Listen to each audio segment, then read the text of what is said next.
este, organizado por ALVO, la Asociación Latinoamericana de Volcanología. Este taller es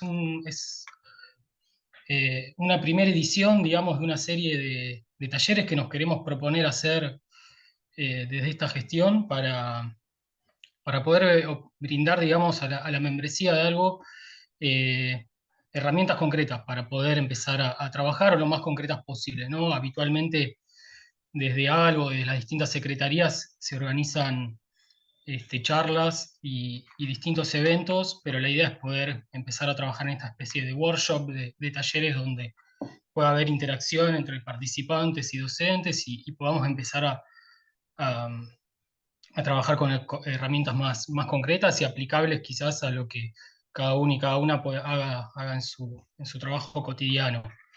Me presento, no me presenté, disculpas, soy Lucas Guerriero, soy miembro del Consejo Directivo de Albo durante el 2023-2024, soy representante estudiantil.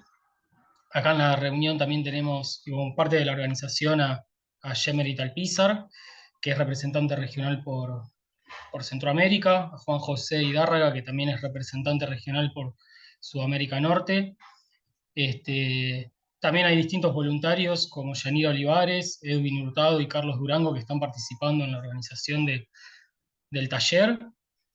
Este, y bueno, también tenemos la participación de Juan David Álvarez, Solange Casetay y Lisbeth, que también son miembros de Albo y participan en todas las actividades, que bueno, como sabrán, es una asociación que mantiene la gratuidad, y dentro de ese marco de gratuidad es que también decidimos hacer este curso eh, sin ningún costo. A eso también han accedido de muy buena voluntad y les agradecemos a los docentes, a Camilo Naranjo y a Guillermo Toyos, a poder brindar y compartir su conocimiento de manera gratuita, algo que no suele ser muy común hoy en día. Este, la idea de este taller es poder brindar una introducción a la teledetección, aplicada en particular a la detección de ceniza volcánica. Y la idea, como les comentaba, es poder brindar oportunidad de conocer los distintos recursos satelitales, las metodologías y las herramientas que hay disponibles para hacer esta detección y monitoreo de las nubes de ceniza cuando hay eventos volcánicos. La idea es que durante estos 3 encuentros que tendremos, eh, tengan la oportunidad de procesar imágenes satelitales y de aplicar algún tipo no sé, mi micrófono. Ahí estamos, gracias. Bueno, la idea, como les decía, es que durante este transcurso puedan ver cómo es el procesamiento y ponerlo en práctica, en particular a partir del software Snap, que era una ahí de las primeras indicaciones que aparecía en el Classroom. La idea es que puedan ir procesando ese material. Este, Paso a presentar entonces a los docentes de este curso. Por un lado tenemos al doctor Guillermo Toyos, que es investigador del Consejo Nacional de Investigaciones Científicas y Técnicas del CONICET, con lugar de trabajo en la Comisión Nacional de Actividades Espaciales, la CONAE, de la República Argentina, y trabaja principalmente enfocado en aplicaciones de información satelital y geoespacial en el área de volcanología y riesgo volcánico, con especial énfasis en ceniza volcánica, temperatura y anomalías térmicas y procesos gravitacionales. Acompañándolo lo tenemos a Camilo Naranjo, que es ingeniero electrónico colombiano de 28 años, estudiante doctoral en Ciencia y Tecnología, está haciendo su último año de doctorado en la Universidad Nacional de Cuyo, también como parte del CONICET de Argentina, y su tesis doctoral tiene como objetivo detectar y monitorear la emisión de ceniza volcánica en la atmósfera y sobre el terreno también para mitigar los riesgos asociados. Bueno, de paso les comento que este curso acotado que vamos a transcurrir es una versión reducida de un curso un poco más largo y más abarcativo que Guillermo y Camilo también dan en vinculación a la CONAE y al Instituto Gulich de Argentina como curso de posgrado. Así que bueno, eventualmente si después les interesa la temática, y quieren profundizar en las cuestiones de ceniza volcánica, anomalías térmicas y otras temáticas, por supuesto están también invitados a participar en el curso de posgrado que dan Guillermo y Camilo. Así que bueno, Guillermo, Camilo, si quieren, comenzamos para este, no perder más tiempo, aprovechar el poco que tenemos. Cualquier cosa que me haya olvidado de decir, por favor agreguen, tanto Guillermo, Camilo, Yemerit.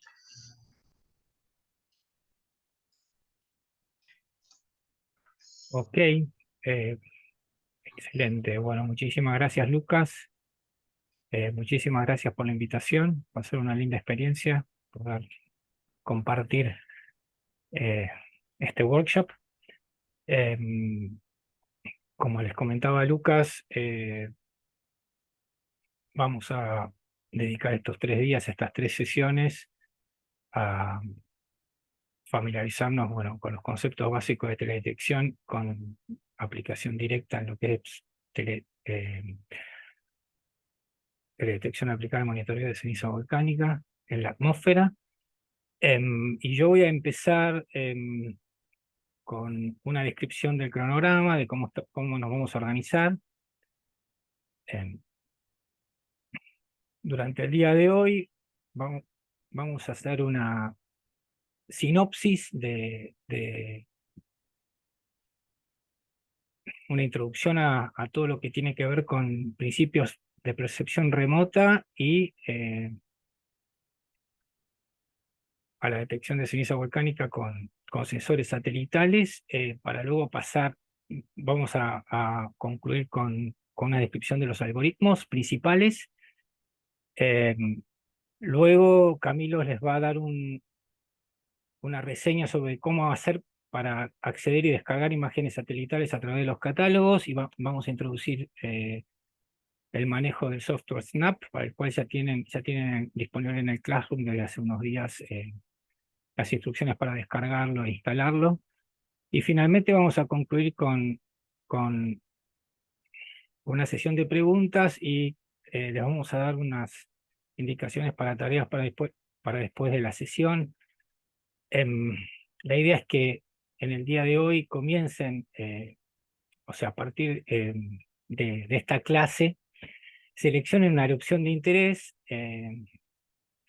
o vayan pensando en en una erupción de interés, eh, para generar sus propios productos. Camilo al final de la clase les va a dar eh, opciones de erupción, digamos, ¿no? Como para poder trabajar, y que durante el segundo día, que es donde vamos a llevar a cabo el trabajo práctico, que nosotros le vamos a dar un trabajo práctico guiado con una erupción modelo, después de una sinopsis de algoritmos que voy a dar yo al principio. em, Al final de la sesión van a estar en condiciones de poder encarar el procesamiento de los datos satelitales que cubren la erupción que ustedes eligieron, ¿no? Además, el segundo día también vamos a dar una breve reseña sobre las plataformas en línea para el monitoreo de nubes de ceniza volcánica y alertas de ceniza volcánica a escala global. Y finalmente, el último día, vamos a tener una charla de la doctora Soledad Osores, que es la encargada del Centro de Aviso de Ceniza Volcánica, que opera en el Servicio Meteorológico Nacional de Argentina, acá en Buenos Aires. Digo acá porque yo estoy en Buenos Aires. Después va a haber una charla de Camilo, que básicamente trata sobre toda la porción de su tesis enfocada en lo que es detección de ceniza volcánica con herramientas de Machine Learning. Y finalmente, lo que planeamos / proponemos es que al finalizar el workshop, el taller, ustedes generen su trabajo práctico propio con la erupción que eligieron, y presenten el último día, perdón, el último día no, el sábado 18 de noviembre, un pequeño informe eh, de no más de 3 hojas, detallando el evento, la metodología que usaron, las limitaciones, las ventajas y limitaciones, y una breve conclusión. Esto es como para fijar los conocimientos del curso, y después nosotros les estaríamos dando feedback tiempo después. Bueno, continúo. Debo abrir la otra presentación. La tengo bien.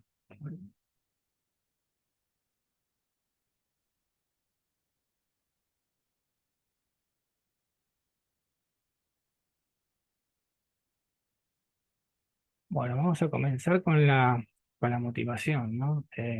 Todos sabemos que la ceniza volcánica tiene sus efectos tanto en zonas proximales como distales, tanto en zonas aledañas a la fuente de emisión como a decenas, cientos y miles de kilómetros de la fuente de emisión, con riesgos asociados tanto en la atmósfera, en lo que respecta al tráfico aéreo, que va a ser nuestro principal foco, o sea, el principal foco de los productos con los que vamos a trabajar, tienen como fin, digamos, mitigar los riesgos de la ceniza volcánica en la atmósfera, y con principal en el tráfico aéreo, y también con sus riesgos asociados en la calidad del aire, el clima, y sobre la superficie, bueno, desde el colapso de techos, incluyendo también los riesgos secundarios como lahares, inundaciones por removilización de material piroclástico. En cuanto a las características de la ceniza volcánica, bueno, la mayor parte de los que estamos acá conocemos que la ceniza volcánica se produce como resultado de un proceso de fragmentación del magma que se da a lo largo del conducto, y también como resultado del colapso de domos o del edificio volcánico. La fragmentación del magma es típica del vulcanismo explosivo. La composición de la ceniza, tanto química como petrográfica, depende de cada volcán. Nos referimos al material volcánico, al material emitido por los volcanes como tefras, que se refiere a todos los tamaños de partículas. Y dentro de la clasificación que realizamos en base a los tamaños de partículas, en base a los diámetros de las partículas, la ceniza volcánica se ubica por debajo de los 64 micrones. Y cabe señalar que los sensores satelitales, los instrumentos satelitales que nosotros vamos a utilizar para hacer los mapas de ceniza en la atmósfera, miden en longitudes de onda de no más de 15 micrones, por lo cual los sensores ven la porción de la nube, la porción más fina de la nube de ceniza volcánica, es decir, partículas de diámetros no mayores a los 15 micrones.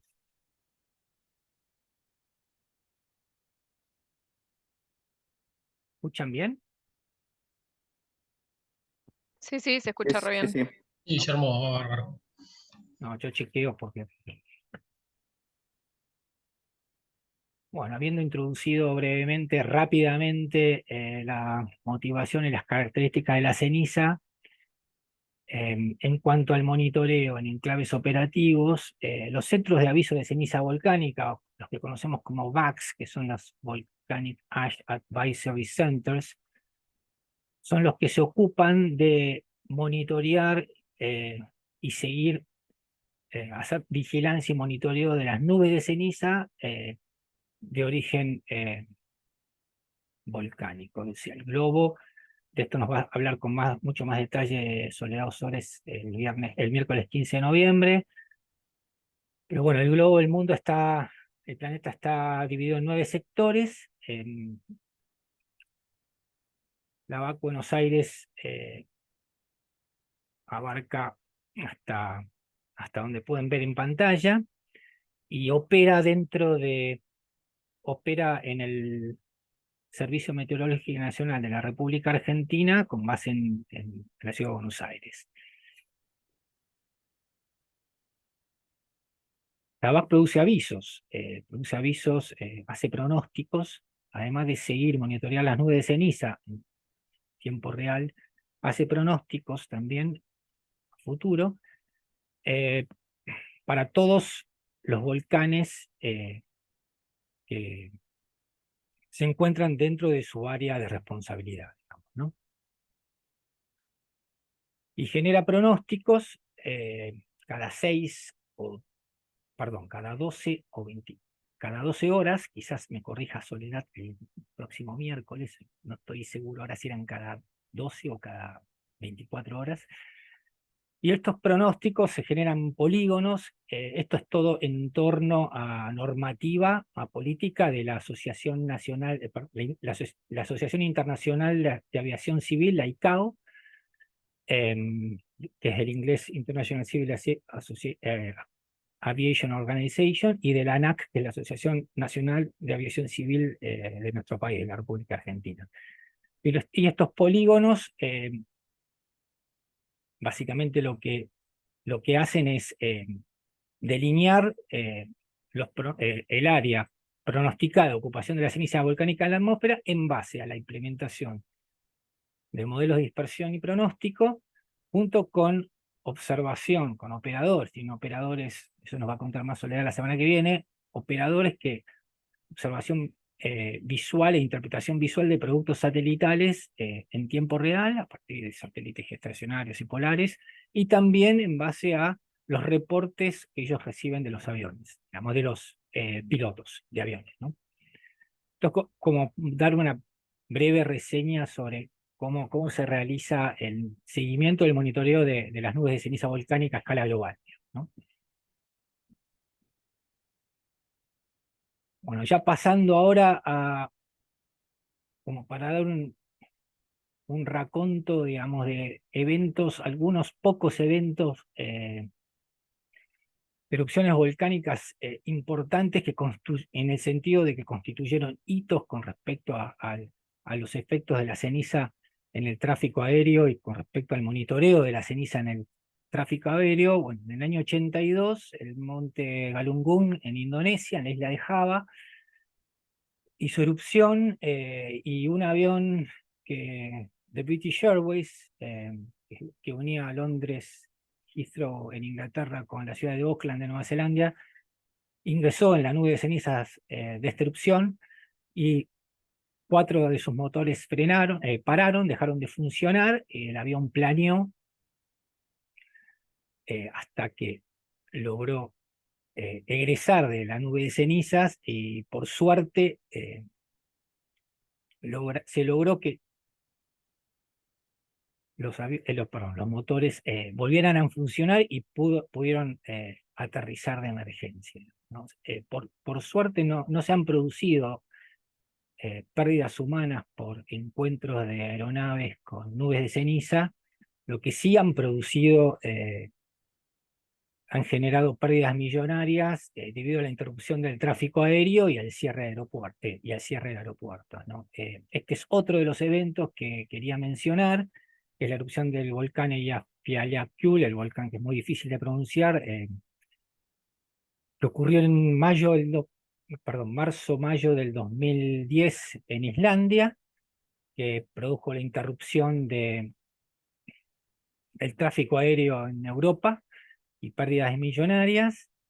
Y esto lo menciono porque, bueno, fue a partir de allí, constituyó el punto de inflexión en todo lo que tiene que ver con lo que es sensores remotos aplicados a ceniza volcánica, ¿no? Fue a partir de allí que se migró hacia poder estimar la cantidad de ceniza volcánica en la atmósfera, si bien eso no lo vamos a abordar acá en el workshop, en el taller, pero siempre el criterio de interrupción de vuelos ha sido en base a la presencia en base a la presencia de ceniza volcánica y no a la cantidad de ceniza volcánica en la atmósfera, lo que, bueno, a partir de la interrupción de los vuelos en esa oportunidad, se planteó la necesidad de poder habilitar los vuelos en el caso de que la concentración de ceniza volcánica en la atmósfera no sea lo suficientemente alta como para poder afectar significativamente a los motores de los aviones.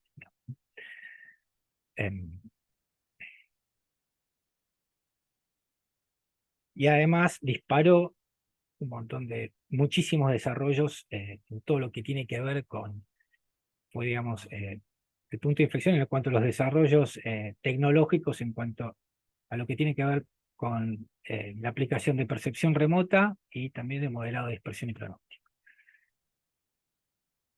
Esta erupción también la quise incluir porque, bueno, en el caso de nuestro país, en Argentina, bueno, en el 2011 también fue, digamos, muy importante, fue el gatillo de la creación del Observatorio Argentino de Vigilancia Volcánica tiempo después, y también fue un punto de inflexión en todo lo que tiene que ver con el impacto de la ceniza volcánica en nuestro país. La erupción del Cordón Cauche, todos sabemos, pero el Cordón Cauche se ubica en Chile, y ese es la paradoja que tenemos en el cono sur, que mientras que la mayor parte de los volcanes activos se encuentran en Chile, debido a la dirección predominante de los vientos, la ceniza eh, vuela hacia la Argentina, ¿no? Se dispersa hacia la Argentina.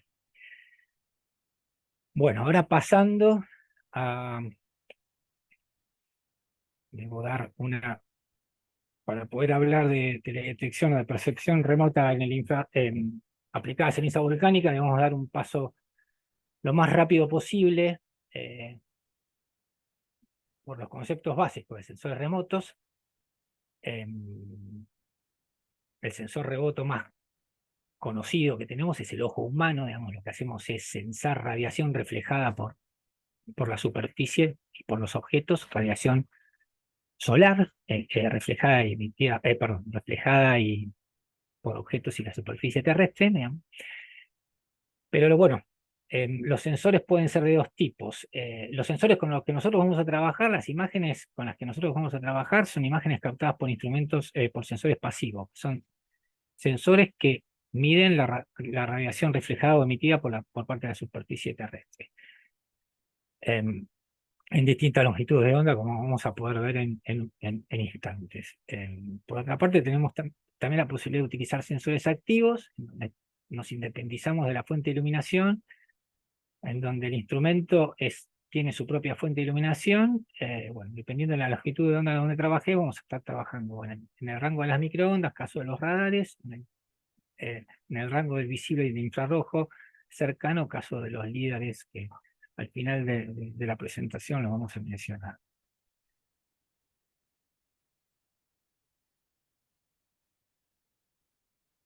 Los instrumentos, y esto es clave a la hora de definir la utilidad de los instrumentos en base al proceso, a la dinámica del proceso que queremos monitorear y estudiar. Los satélites, bueno, tenemos básicamente dos tipos de órbitas. Los instrumentos pueden estar a bordo de órbitas geoestacionarias, en donde la plataforma se encuentra a unos 36.000 kilómetros de distancia de la Tierra. El instrumento lo que hace es censar siempre la misma cara de la Tierra, o sea, la misma, ahí podemos ver en pantalla el disco completo del GOES, de un color verdadero del GOES 16 AVI, y son instrumentos que, como vamos a ver en un ratito, nos permiten obtener imágenes con una alta frecuencia de observación. Por otra parte, tenemos los instrumentos a bordo de órbitas polares. Los llamamos órbitas polares, bueno, en realidad son polares o heliosincrónicas, en donde ahí podemos ver en pantalla la pisada del satélite sobre la superficie del instrumento. Las órbitas polares son bastante más bajas, son del orden de los 600-800 kilómetros. Y como vamos a ver en un instante, los tiempos de revisita son bastante más extensos. Digamos, el tiempo requerido, la frecuencia de observación es bastante más baja que en el caso de los instrumentos a bordo de satélites de órbita geoestacionaria. También tenemos que conocer, y esto se relaciona directamente con tenemos que conocer el concepto de resolución. Esto depende directamente del tipo de órbita de la plataforma en la cual se encuentra montado el instrumento. Digamos.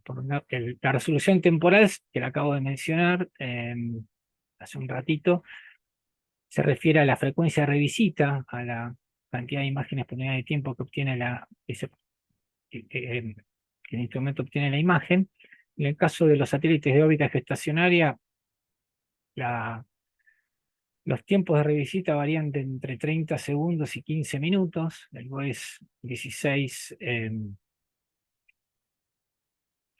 está montado para todo el disco completo con centro no, mirando también al continente americano, de hasta 15 minutos y pudiéndose lo enfocar, perdón, de hasta 15 minutos, no, con frecuencia de observación de 15, con la obtención de imágenes cada 15 minutos y pudiendo enfocar en distintas zonas dependiendo de emergencias, a situaciones de tormenta, con la posibilidad de obtener imágenes cada 30 segundos. En cuanto a los satélites de órbita polar, tiene una resolución temporal que puede variar desde la diaria, una frecuencia de revisita que puede variar desde la adquisición de imágenes en forma diaria hasta los 16 días. Como vemos en pantalla, a la izquierda una imagen MODIS del 2010, de la erupción del volcán La Sufría de San Vicente y las Granadinas, perdón, del 2010 no, del 10 de abril del 2021, con un píxel, perdón, con una revisita de diaria. El MODIS se adquieren 2 imágenes por día. Existe un MODIS gemelo a bordo del satélite Terra y el Aqua. Entonces tenemos 4 imágenes por día.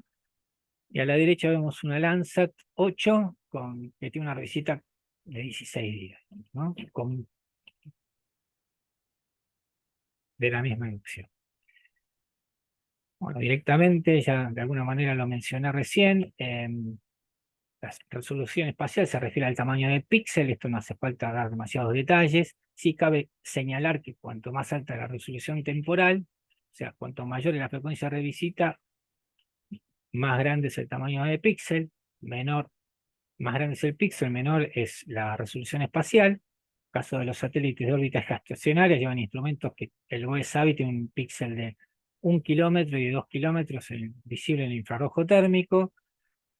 En el caso logramos mayores resoluciones espaciales con instrumentos de satélite de órbita polar, caso de Landsat con 30 metros de píxel, o bueno, si nos vamos, tenemos la posibilidad de obtener imágenes con resoluciones submétricas, ¿no?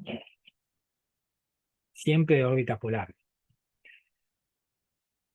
La resolución espectral se refiere al ancho y al número de bandas. Nosotros vamos a trabajar con imágenes multiespectrales. Vamos a ver en un ratito que, bueno, los instrumentos satélites trabajamos con distintas porciones del espectro, dependiendo de ciertas características de la atmósfera y del tipo de aplicación que le queremos dar a las imágenes. Y finalmente la resolución radiométrica se refiere a la sensibilidad de la medición, de cuán sensible es la medición de la energía en cada píxel, y se mide en bits, ¿no? Ahora pasando rápidamente a qué nos referimos cuando hablamos de bandas y canales de los instrumentos de las imágenes satelitales. Bueno, a la radiación electromagnética se la puede concebir como una onda, con un periodo espacial y un periodo temporal. El periodo espacial se refiere a la longitud de onda, que es la distancia entre el principio y el final de un ciclo. Y el periodo temporal se refiere a la frecuencia, en donde hablamos de cantidad de ciclos o por unidad de tiempo, digamos, ¿no? Ciclos por segundo en una sobreducción. La longitud de onda se mide normalmente, hablamos de micrómetros, en medio de distancia, en micrómetros. Y bueno, una es la inversa de la otra, ¿no? Hablamos de longitud de onda más larga, de baja frecuencia, y longitud de ondas más cortas, de alta frecuencia. Si organizamos las longitudes de onda, las clasificamos dentro de un espectro al cual lo conocemos como el espectro electromagnético. Tenemos que el espectro electromagnético hablamos desde los rayos gamma en un extremo, de ondas muy cortas y de alta frecuencia, a las ondas de radio en el otro extremo, nos referimos a ondas largas y de baja frecuencia, ¿no? nosotros nos vamos a estar ubicando en la porción del infrarrojo principalmente, y también de del visible. Estamos hablando desde los 0.4 micrones hasta los 15 micrones, ¿no? La porción del visible entre los 0.4 y los 0.7 micrones es la que incluye la llamamos visible, justamente es la porción del espectro, las longitudes de onda que nosotros podemos percibir con el ojo humano.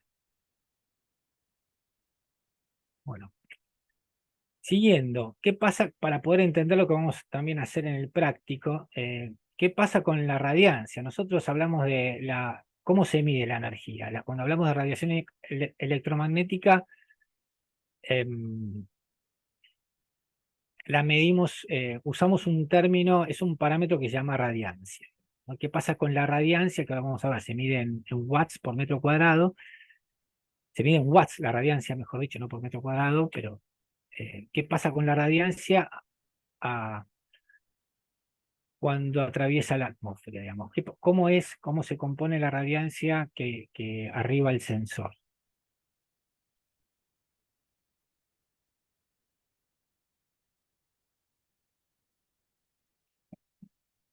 A la radiancia que arriba el sensor la podemos descomponer en tres componentes: un componente reflejado, un componente de radiación emitido y un componente de radiación que es resultado de la dispersión atmosférica. Cuando decimos la radiación, cuando interacción, la radiación que arriba del sensor, o sea, la radiación o es reflejada por parte de la superficie terrestre o es absorbida y luego reemitida a longitudes de onda más largas. Ahora vamos a ver también que la reflexión predomina en la porción del visible y el infrarrojo cercano y de onda corta, y la emisión predomina en la porción del infrarrojo medio y el infrarrojo de onda larga o térmico.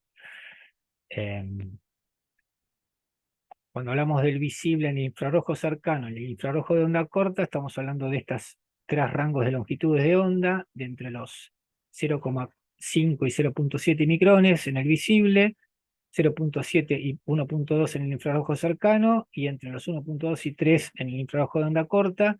Nosotros vamos a estar trabajando con datos captados principalmente, si bien podemos visualizar las imágenes con el visible, también nuestro foco principal va a ser el infrarrojo térmico.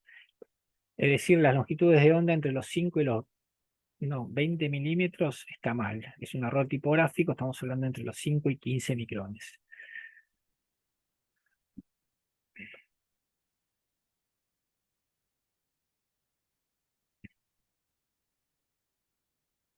Los sensores, bueno, satelitales, digamos, son desarrollados, los instrumentos se desarrollan en los canales centrados en ciertas longitudes de onda que dependen básicamente de dos características. Una dependen de la aplicación que le queremos dar, digamos, ¿no? Por un lado tenemos las ventanas atmosféricas, que es donde son las porciones del espectro electromagnético en donde la transmisividad atmosférica o la absorción, dicho contraparte, que sea la transmisividad atmosférica es máxima, o la contraparte, que la absorción es mínima.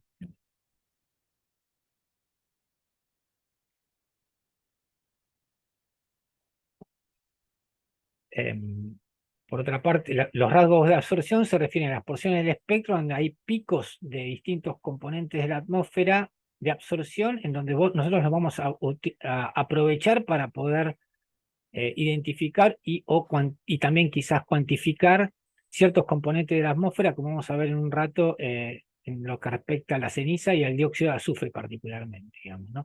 Las ventanas atmosféricas, bueno, es cuando vamos a utilizar bandas o canales centrados en esas longitudes de onda donde la transmisión es máxima, de manera de poder optimizar la observación de la superficie terrestre, ¿no? Bueno, como dije hace un rato, me adelanté, la energía se mide en watts metro cuadrado, y por estéreo radián, se llama, el estéreo radián se refiere al ángulo sólido, y esto lo tienen que entender para poder entender cómo hacemos para calcular la temperatura a tope de atmósfera. Los datos satelitales son cuantificados perdón, cuantificados no, el dato crudo está en números digitales, que depende de la cantidad de bits. Por ejemplo, 8 bits son 255, digamos, ¿no? Entre 0 y 255. Esos números digitales deben ser convertidos o correlacionados con la respuesta del sensor de manera de poder tener una medida de la energía realmente recibida por el instrumento en watts por metro cuadrado, para lo cual se aplican unas correcciones atmosféricas que en el pasado las hacíamos nosotros. Hoy en día vienen los datos ya disponibles, o eventualmente vienen disponibles los coeficientes de calibración, que son los necesarios para poder hacer esa conversión, para poder obtener la radiancia del tope de atmósfera a partir de los números digitales. Vienen normalmente disponibles en los archivos, en los encabezados de los archivos, en los metadatos, ¿no?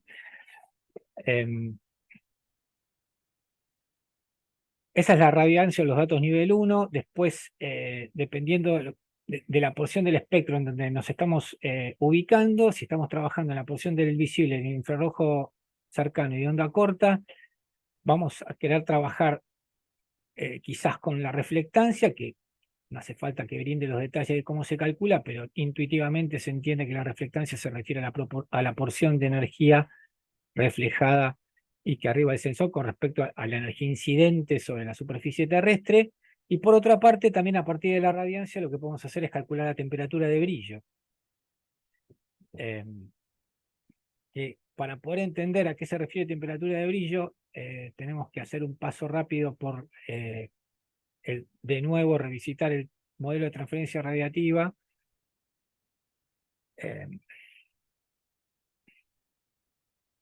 Primero, porque como les dije hace un rato, la porción, hace un instante, la emisión predomina en el térmico y la reflexión predomina en el visible. En el térmico nosotros, debido a eso, justamente en el térmico la componente reflejada la podemos descartar, entonces el modelo simplificado se nos reduce a la porción emisiva más la radiación dispersada por la atmósfera. Y finalmente, si asumimos de alguna manera, a grosso modo, que la emisión de la radiación se compensaría, perdón, la emisión de radiación por parte de la atmósfera, que arriba el sensor la radiación emitida por parte de la atmósfera, que arriba el sensor se compensaría con la absorción de radiación por parte de la atmósfera, nuestro término se reduce solamente a que la radiancia depende de la porción emisiva, o sea, la radiación emitida por parte de la superficie. Vamos a ver que en este caso estamos hablando de la radiación emitida por parte de la atmósfera, perdón, de la nube de ceniza. Entonces, esta radiación emitida por parte de la atmósfera tiene, acá lo que vemos es la M, que depende de la longitud de onda y la temperatura, que es la radiancia, y después tenemos estos dos parámetros que son la emisividad y la emisividad. Esto es para cuando el cuerpo no es negro, como vamos a ver en un ratito, en un instante. Y por otro lado tenemos la transmisividad atmosférica. O sea, un cuerpo negro es un cuerpo, un emisor perfecto, que emite todo lo que absorbe, por lo cual la emisividad es 1. Y en el caso de un cuerpo negro, relacionamos la radiancia con la temperatura y la longitud de onda. La radiancia de un cuerpo negro varía con la longitud de onda, dependiendo de la temperatura, de acuerdo a la ley de Planck. A donde la ley de Planck, lo que básicamente nos está mostrando este gráfico, esta gráfica combinada, es las distintas porciones del espectro que les acabo de presentar, con distintas curvas de la radiancia en función de la longitud de onda para distintas temperaturas, ¿no? Entonces lo que podemos ver es que para un cuerpo negro que emite todo lo que absorbe, un emisor perfecto, a una temperatura de 1300 Kelvin, tenemos el pico de emisión en los 2.5 micrómetros aproximadamente.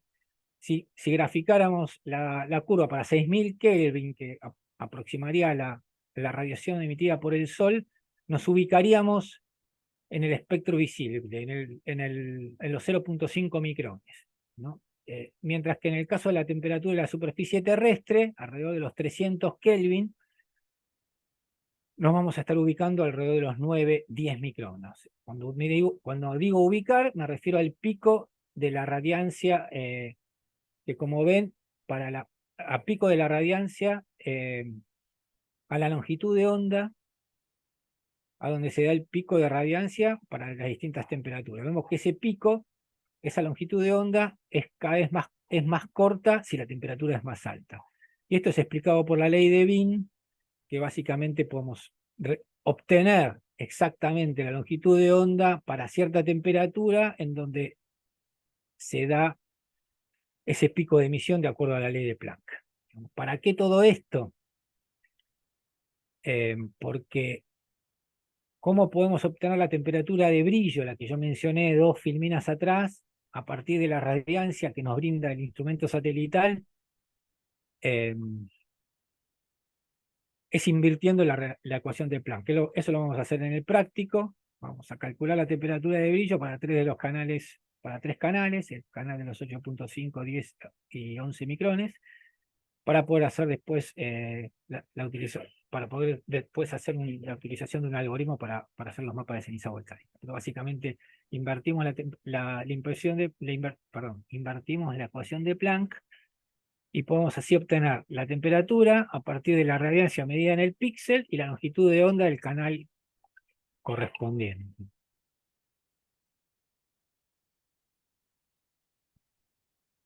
Bueno, ahora pasando, habiendo dado una introducción a lo que es percepción remota y un paso rápido por lo que son los principios físicos de teledetección y demás, en cuanto a las aplicaciones de sensores remotos en vulcanología, nosotros nos estamos concentrando, vamos a estar trabajando con instrumentos que tienen canales con imágenes en el visible y en el infrarrojo. Esto para dar, digamos, un pantallazo sobre dónde nos ubicamos en cuanto al distinto tipo de porciones, a distintas porciones del espectro electromagnético, donde nos ubicamos para ver distintos tipos de aplicaciones.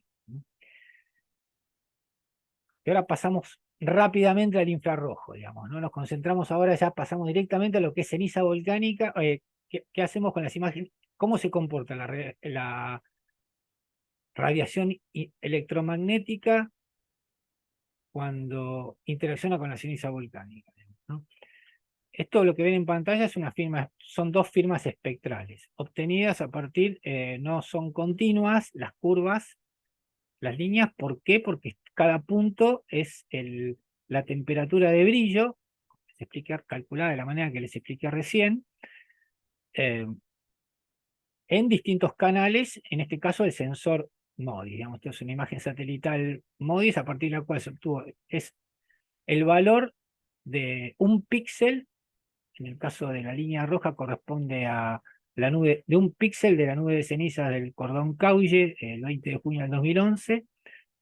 En el caso de la línea azul se refiere a un píxel de una nube de cenizas generada por remineralización de material volcánico en julio del 2013, también captada por el instrumento MODIS en sus distintos canales en el térmico, sin haber introducido todavía los canales de MODIS, pero bueno, MODIS mide en 8 canales en el térmico, y lo que podemos ver en pantalla, los dos puntitos rojos y los 2 puntitos azules respectivamente corresponden a las temperaturas de brillo medidas en esos 2 píxeles por los canales centrados en los 11 y en los 12 micrones respectivamente.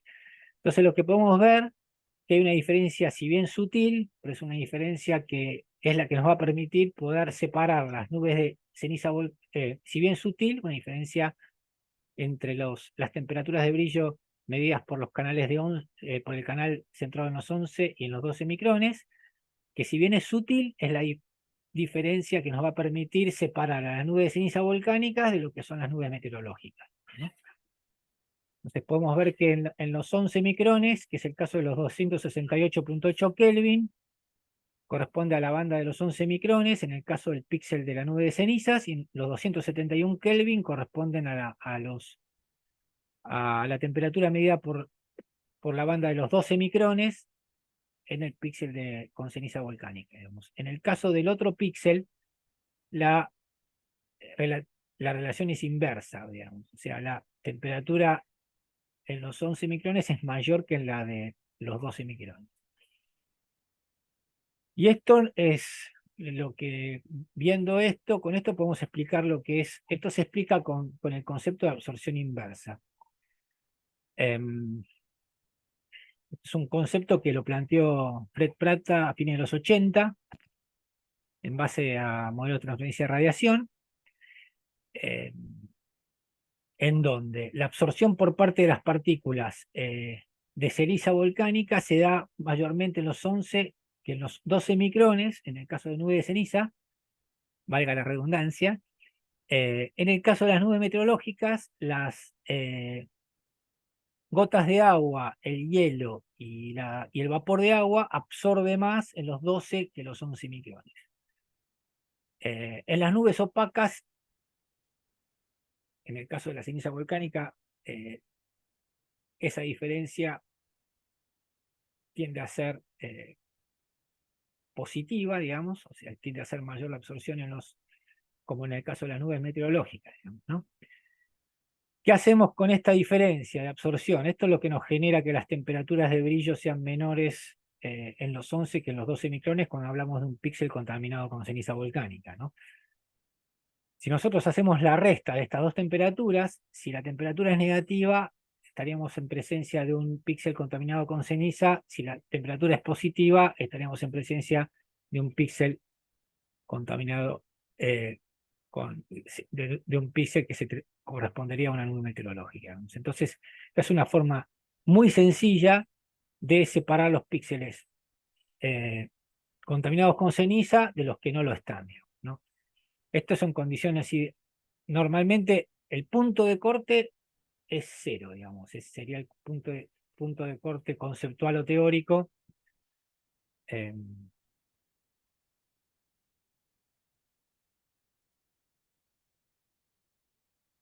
Me fui de tiempo, ¿no? Un poco, Lucas, quizás, no sé si Todavía estamos bien, la digamos, nos sesión quedaría no, porque Camilo tiene que media hablar hora. bastante, por eso te digo, pero después la sesión se termina en forma abrupta o No, la sesión creo que la tenemos un poco más extendida. Vamos a ir usando. porque por ahí nos extendemos entre que tardamos un rato en empezar y demás, y yo la tenía calculada exactamente para 45 minutos, creo que llego justito, pero eh, por eso, nada. No, no hay problema. Ahora chequeo la continuidad de la cuenta, pero sí, no hay problema. Ok, bueno, igual voy bien, digamos, ¿no? Porque en un momento pensé que me estaba extendiendo mucho, pero no. No, estamos bien, estamos bien. Bueno, gracias. Sigo. Bueno, entonces acá lo que vemos en pantalla es la nube de ceniza del Cordón Calle del 20 de junio del 2011, en donde están el punto de corte que se utilizó en la BTD, que corresponde a Brightness Temperature Difference, a la diferencia de temperatura de brillo. Está con una paleta de colores, pero para todos los píxeles que tienen valores negativos, ¿no? Para esta diferencia, para esta BTD. ¿Qué pasa si graficamos? Bueno, esto es un Feature Space Plot, lo que llamamos un espacio. Estos son todos los puntos, los pequeños puntos corresponden a píxeles en el espacio determinado por el gráfico cartesiano entre la BTD 11-12 y en el eje de las Y, en el eje ordenadas, y la BT11 en el eje X. La temperatura de brillo. Entonces, si nosotros tomamos muestras, regiones de interés, sobre nubes de ceniza, nubes meteorológicas, sobre el continente, sobre el mar, y también tomamos muestras en una zona donde hay cielo claro, y cielo claro sobre el continente, y cielo claro sobre el mar, y también separamos a las muestras, tomamos muestras en nubes de ceniza que estén sobre el continente, sobre el mar y sobre la fuente, es lo que llamamos, como vemos en pantalla, en source.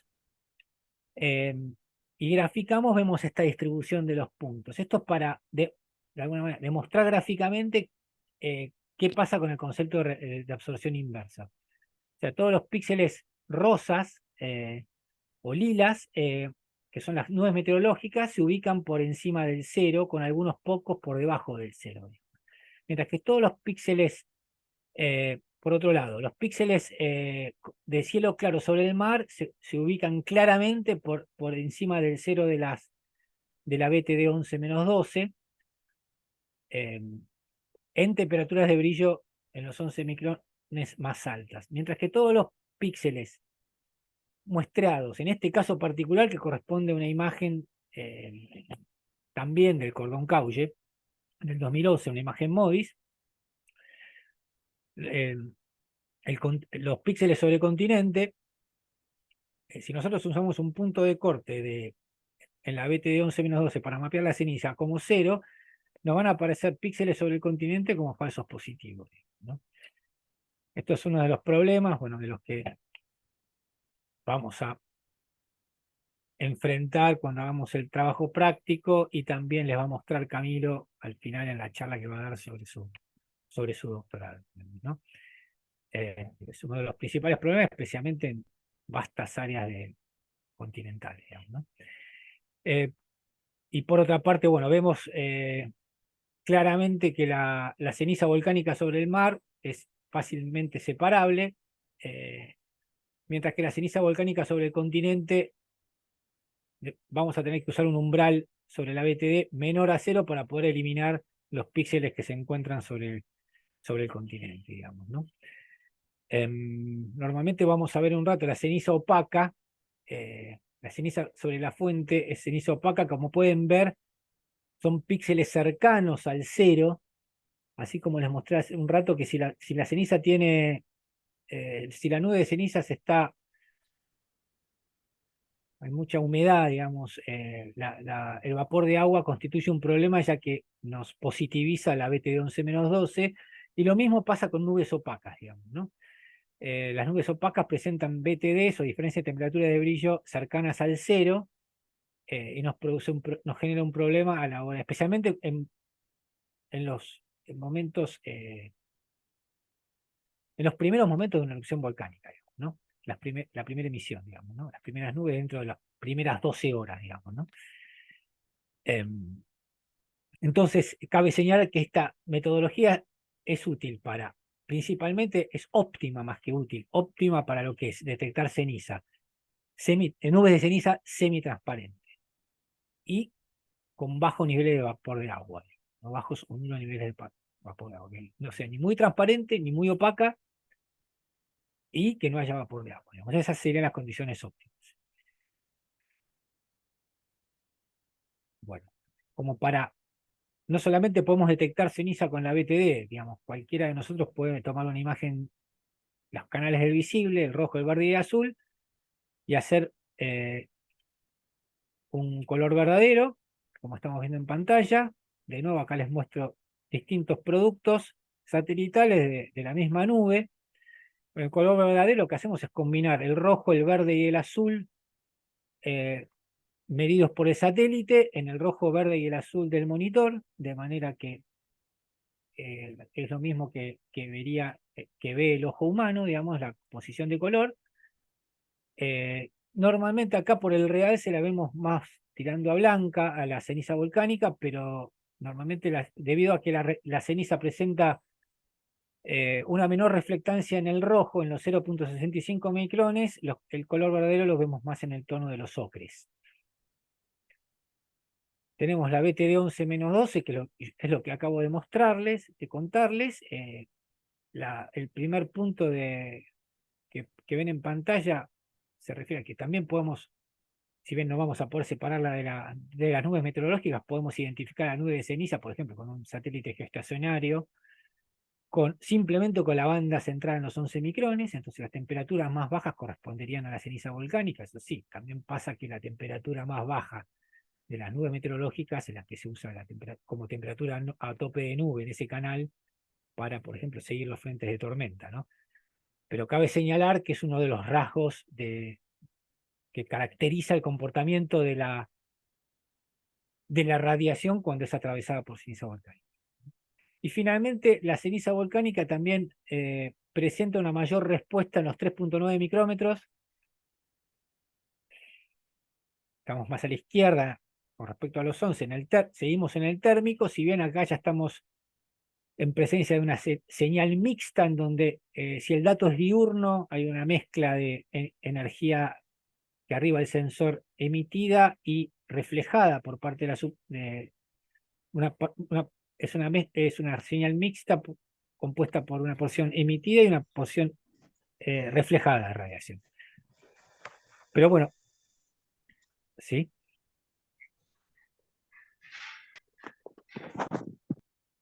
A ver, alguien prendió el micrófono. Bueno, pensé que querían preguntar algo.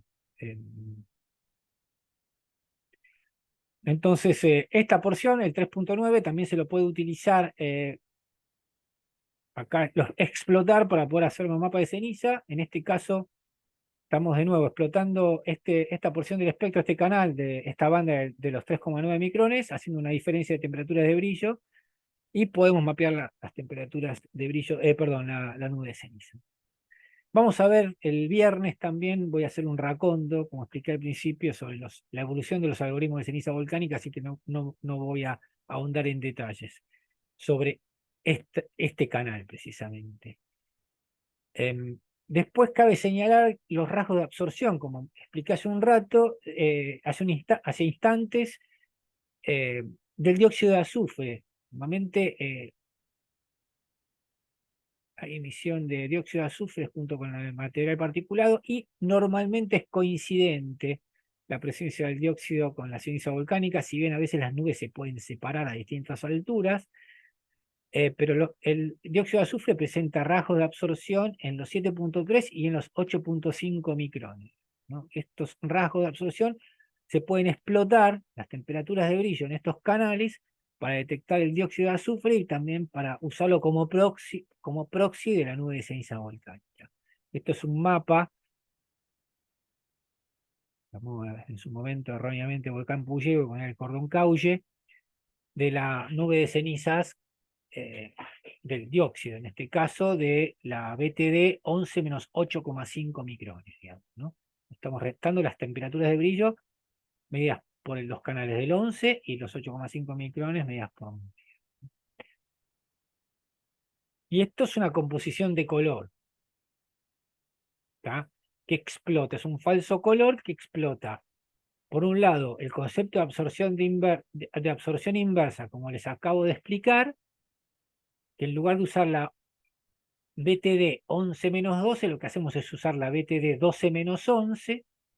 No lo explico en detalle porque voy a volver sobre esto en la siguiente filmina, pero básicamente al ser 12-11, los píxeles con BTD positivas son los que presentan mayor probabilidad de tener ceniza, los píxeles con ceniza. Después, en el verde le asignamos la BTD 11-8,5, donde los píxeles con valores más altos corresponderían al dióxido de azufre, y en el azul, con objetivos de contraste, le asignamos la temperatura de brillo en los 11 micrones. Entonces lo que vamos a obtener son los píxeles con... las nubes de ceniza van a ser los píxeles con colores que van desde el magenta, rojo, amarillo y verde, pero básicamente rojo, amarillo y magenta. Esta es la QuickKite del Ash RGB, que es el RGB o la composición de color del WES 16, del Advanced Baseline Imager, a donde está explicado, digamos, en una tabla, lo que les acabo de mostrar con los productos. En este caso es una nube de ceniza donde la vemos en un color del tipo magenta, en el sur de México. El ejemplo, bueno, les muestra, perdón,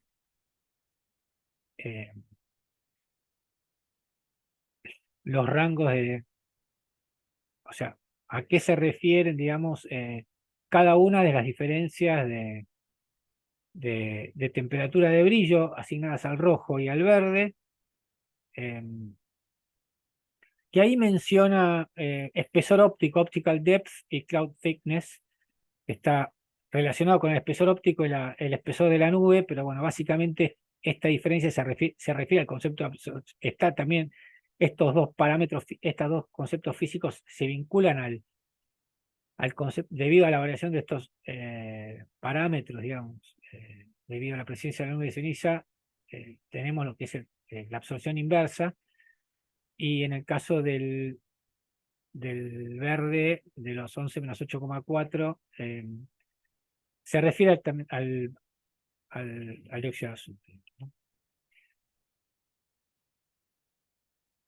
Bueno, como para cerrar, hacemos un repaso o una sinopsis rápida de los instrumentos satelitales que nos van a convenir utilizar para poder monitorear nubes de ceniza volcánica. Debido al tipo de fenómeno que queremos monitorear, vamos a necesitar instrumentos que tengan alta frecuencia de revisita. Eso sería lo óptimo, ya que estamos hablando de un fenómeno dinámico, una nube de cenizas que se dispersa rápidamente. Entonces lo que necesitamos es tener la mayor cantidad de imágenes por unidad de tiempo posible. Eso lo vamos a obtener con instrumentos a bordo de órbitas gestacionarias, ¿no? Vamos a perder en resolución, ceder en resolución espacial, que tampoco nos va a interesar demasiado tener un píxel más detallado en el caso de las nubes de ceniza, para optimizar la resolución temporal. Caso de GOES 16, operado por la NOAA, tenemos el GOES East y el GOES West, con esas bandas. Menciono también Meteosat Sevilla y el Himawari, que hace un rato estaba la animación de la erupción del Tal en las Filipinas en enero del 2021.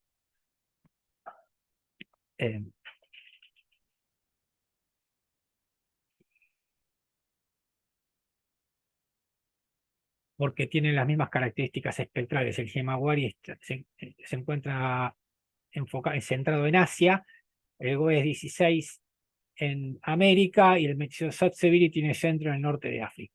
Es el que usa la Oficina de Explotación de Satélites Meteorológicos Europea. Pero todos los instrumentos, en el caso del GOES 16 AVI, el Advanced Basal Image, tienen las mismas características espectrales que el imager del Sevilla a bordo del Meteosat y que del Himawari también. O sea que tenemos...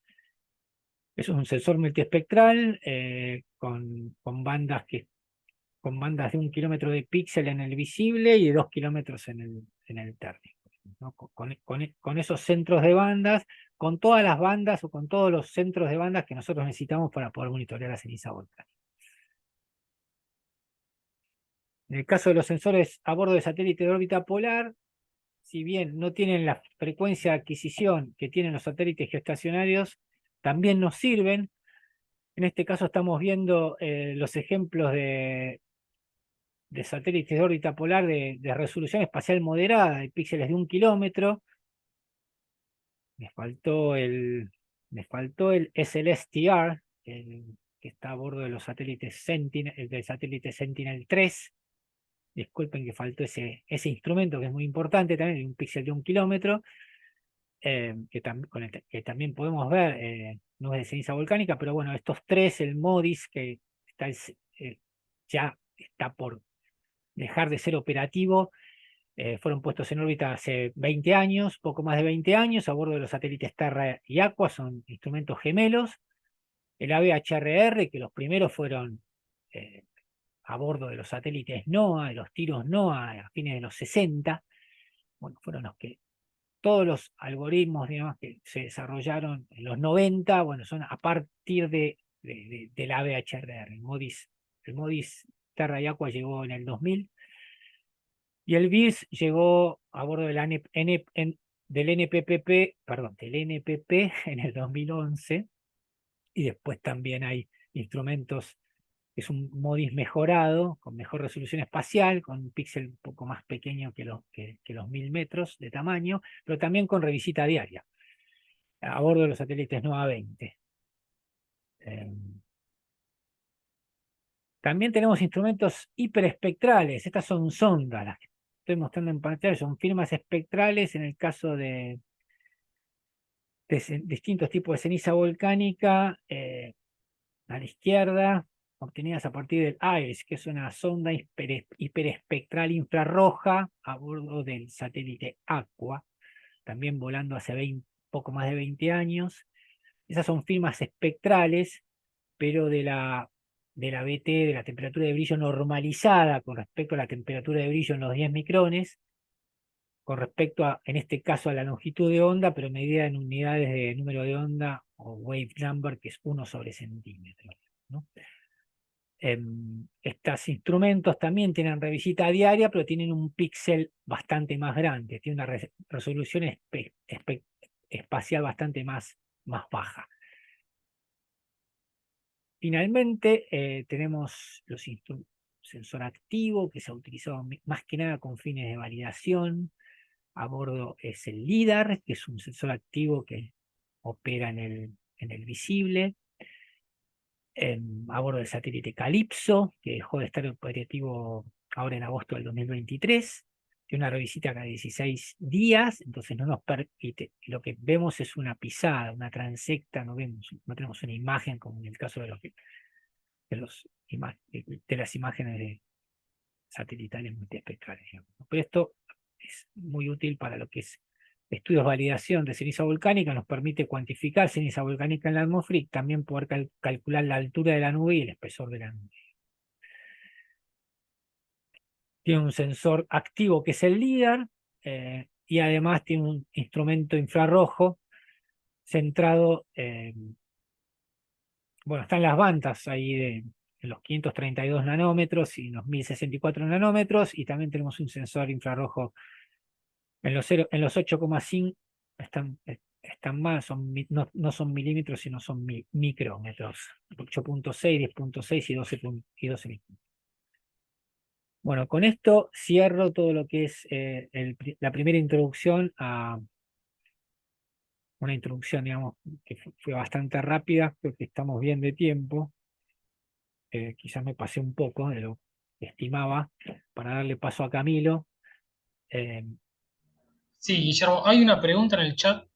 eh, Carlos Laverde dice, ¿cómo hacen los back a partir de imágenes GOES para determinar la altura de columna eruptiva? No sé si querés que los veamos ahora o después en el momento de Quizás lo podemos preguntas. ver al final con las Dale, preguntas, va a ser mejor. perfecto. Así que bueno, muchas gracias y dejo de compartir y le doy paso a Camilo. Gracias, Guillermo.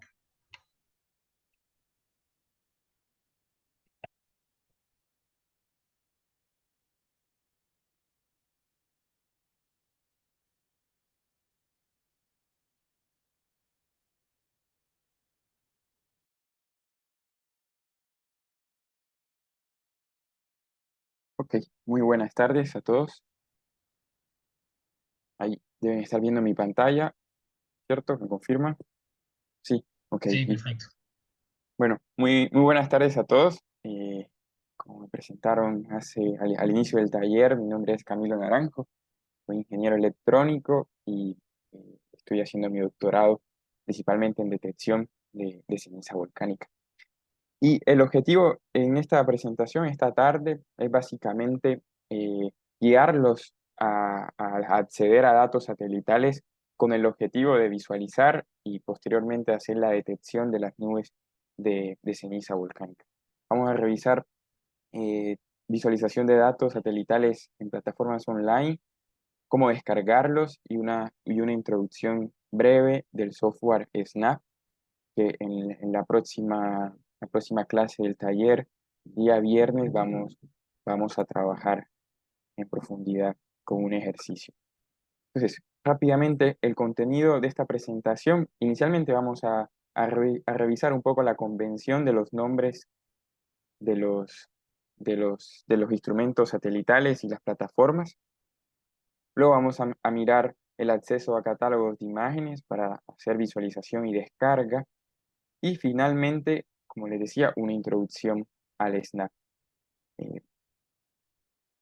principalmente el acceso a catálogo, la visualización de descargas con fines de más adelante aplicar la teoría que acabamos de revisar ahora junto a Guillermo, de la BTD 11-12, con el fin de hacer el enmascarado o la detección de la nube de ceniza. Entonces, muy bien. Cuando hablamos de datos satelitales, siempre estos datos los podemos asociar a una plataforma satelital y a un sensor. En este caso, acá yo estoy mostrando una ilustración del satélite Sentinel-3, de la plataforma satelital Sentinel-3 de la Agencia Espacial Europea.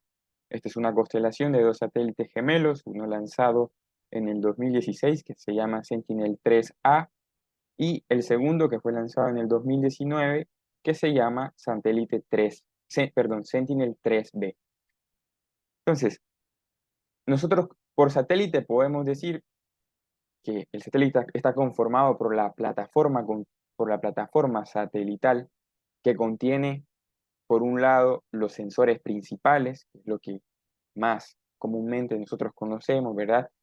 Pero también, además de los sensores principales, en este caso del Sentinel-3, vamos a tener 4 sensores principales. Uno es el Sea and Land Surface Temperature Radiometer, que podemos reducir como es el STR, que es el que mencionaba Guillermo hace un rato. Y también tenemos un sensor del Ocean and Land Color Instrument, que conocemos como el OLSI. Y bueno, también tenemos sensores de SAR para medir altura de, de, de las olas en el mar. Son un SAR Radar Altimeter.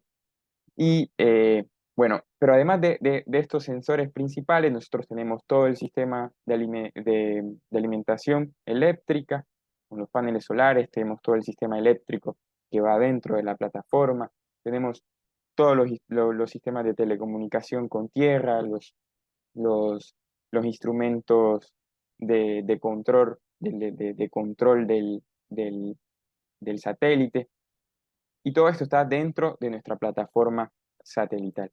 Entonces, normalmente cuando nos referimos a las plataformas satelitales o cuando nos referimos a los datos, vamos a encontrar una nomenclatura de este tipo. Por un lado, el nombre de la plataforma satelital, ¿verdad? En este caso del Sentinel, sería Sentinel-3A, en este caso, y la segunda parte de ese nombre es lo que nosotros vamos a tener el nombre del instrumento. En este caso es el STR, ¿verdad?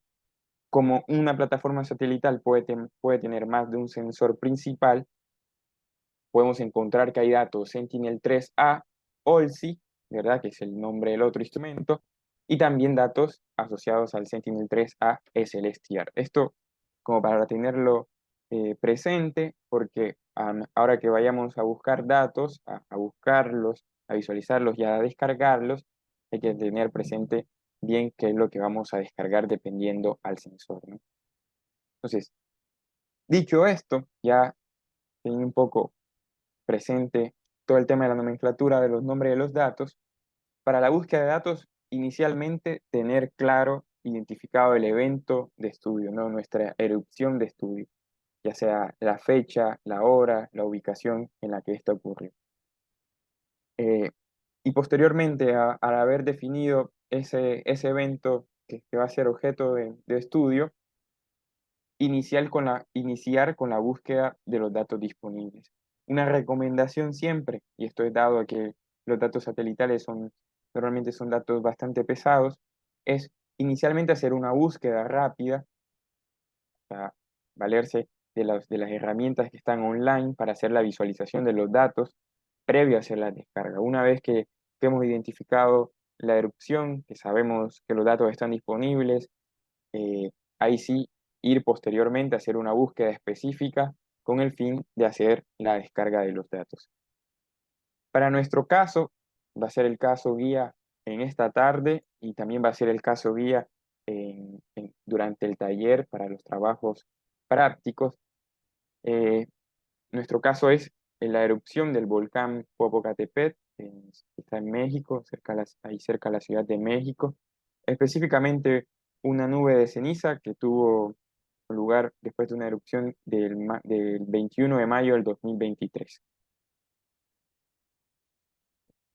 Y los datos con los que vamos a trabajar principalmente son los datos del Sentinel-3 SLSTR y los datos del sensor MODIS que está a bordo de los satélites Terra y Aqua. Entonces, ambos sensores tienen una resolución de 1 kilómetro y bueno, el Terra Aqua está en órbita desde los 2000, más de 23 años, y están próximos a tener su fecha de caducidad. En cambio, el Sentinel-3 fue lanzado en el 2016-2018, así que tenemos con estos dos sensores tenemos toda una base de datos de hace 20 años atrás y también tenemos hacia futuro muchos datos disponibles para seguir trabajando en estas temáticas. Por eso decidimos enfocarnos principalmente en estos dos instrumentos.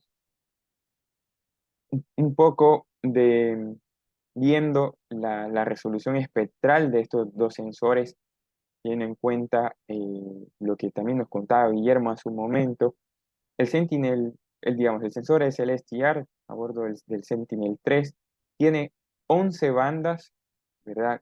En la cual el sensor toma datos. Y si vemos con detalle, unas de esas 11 bandas, una es en la banda de los 5.8 micrones y la banda de los 12 micrones, que son las dos bandas que necesitamos para poder aplicar la BTD con el fin de hacer la detección.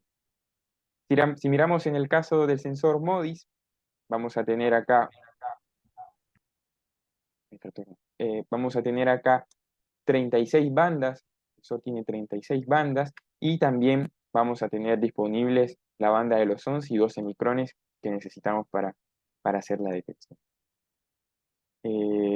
Así que bueno, digamos, siguiendo un poco la recomendación que les daba al inicio, de previamente de hacer la descarga de los datos como tal, visualizarlos para enfocar o determinar nuestra erupción, vamos a revisar primero esta página del WorldView. Cargue.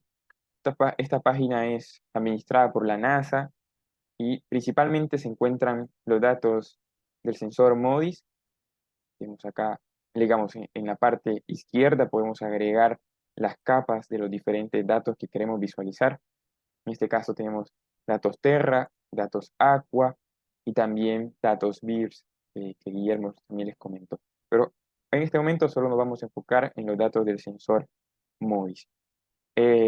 Y acá tenemos básicamente toda la base de datos, toda la línea temporal desde que los MODIS están disponibles. Tenemos una gran base de datos en el tiempo. Y aquí, en la parte inferior, la, la- la ventana de navegación que me permite moverme en el tiempo a ir a buscar los datos. Entonces, como yo les decía, nuestra erupción, nuestro caso de estudio guía esta tarde es la erupción en México que tuvo lugar en mayo de este año. Así que vamos a movernos acá en la parte inferior, año 2023. Vamos a ir a mayo y el día 21.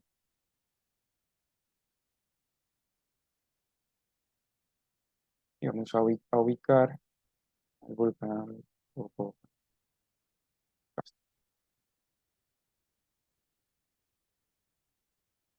Entonces, bien, acá hemos ubicado al volcán y vemos la pluma o la nube de ceniza moviéndose en dirección este, ¿no? Hacia el océano Atlántico. Pues sabemos que en este caso, que en los datos MODIS lo tenemos. Estamos visualizando los datos MODIS que fueron captados con el satélite Aqua. Y esta es la nube de ceniza vista con el sensor MODIS, pero a bordo del satélite Terra. La imagen específica que vamos a descargar es la imagen que fue captada por el satélite Terra. Digamos, al finalizar la presentación, yo estas diapositivas se las comparto, así que van a tener disponibles todos los links para que ustedes mismos puedan interactuar más adelante. La segunda plataforma, la que vamos a revisar, es, a ver, ¿cómo puedo quitar esta?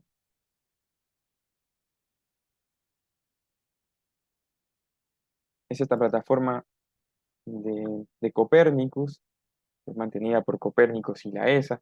Copernicus es el programa que administra todos los datos y los satélites Sentinel de la serie Sentinel. Y acá sí es requisito que previamente digamos, a la descarga de los datos generemos una cuenta.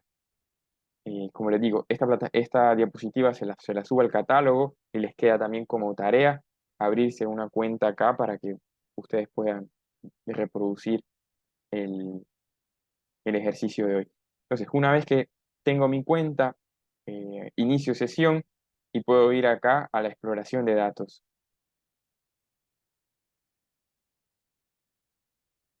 Esta plataforma está recién actualizada. Antes solo podíamos hacer la descarga de los datos, pero ahora, además de hacer la descarga, nos permite también visualizar los datos de forma dinámica. Y ven acá en la parte izquierda tengo la ventana de visualización, también la ventana de búsqueda. Vamos a ir directamente a la ventana de búsqueda, y esto era lo que les comentaba ahorita, ¿no? Tengo toda la serie Sentinel, nosotros vamos a trabajar específicamente con el Sentinel 3, seleccionamos Sentinel 3, y el instrumento es el STR. Acá el nivel de producción, como les decía Guillermo, normalmente los datos vienen en cuentas digitales, luego uno los calibra a radiancia, es el que comúnmente uno encuentra en los catálogos, y luego, adicionalmente, uno puede hacer la calibración de radiancia a temperatura de brillo. En el caso de MODIS, normalmente cuando uno hace la descarga, los datos vienen en radiancia. Con los que vamos a trabajar está en radiancia. O sea, nos hace falta un paso para llegar a la temperatura de brillo. En el caso del sensor SLSTR, ya al seleccionar acá el nivel de producción 1, RBT, vamos a tener los datos calibrados en reflectancia para todas las bandas del espectro visible del espectro visible infrarrojo cercano, y toda para la región del espectro en el infrarrojo térmico. Los datos ya van a estar calibrados en temperatura de brillo. Entonces, por eso en este caso tomamos el Level 1 RBT, ¿sí? Que es el acrónimo de reflectancia y temperatura de brillo. Bueno, habiendo seleccionado la plataforma, vamos a seleccionar acá la ventana de tiempo. Yo voy a ir directamente a mayo del 2023, mayo 21 del 2023. Y acá igual, mayo 21 del 2023. Y le damos ahí. Antes de hacer la búsqueda, vamos a volcar un poco la carga.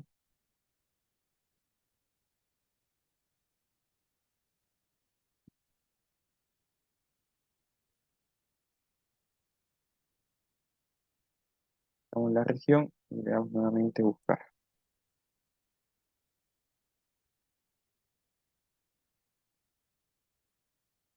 Acá la visualización de los datos me lo va a hacer directamente con los datos térmicos.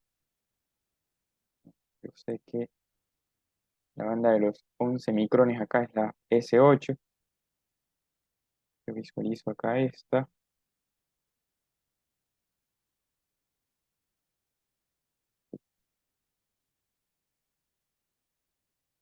Acá está el volcán y acá es la nube de ceniza tan igual, moviéndose hacia el este, ¿no?